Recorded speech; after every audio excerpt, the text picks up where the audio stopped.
Hello guys, welcome sa atong bagong video or sa atong bagong video guys. Karon magkwanta mag pork chop subi ta. So magkating ta dire gamit ani ato ang amuang bunso. So ani mga guys, ako nang gitani amping ta kay hindi ta magamping ani guys. Sure na. PWD kay paingna nato ani. Dapat careful kita ni guys. Then check ko nato atong mga blade kung kuan ba wala ba mga kuan guna na or basin in case good maputol na. Malagkit ni sa kamot guys.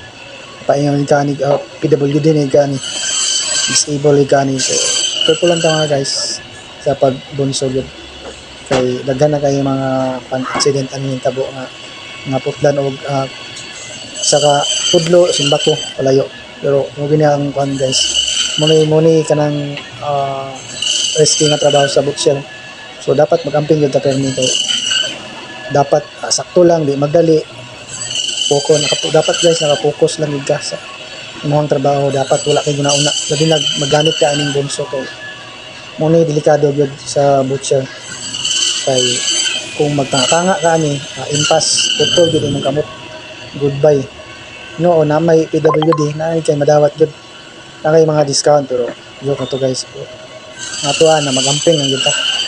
So mo ni guys.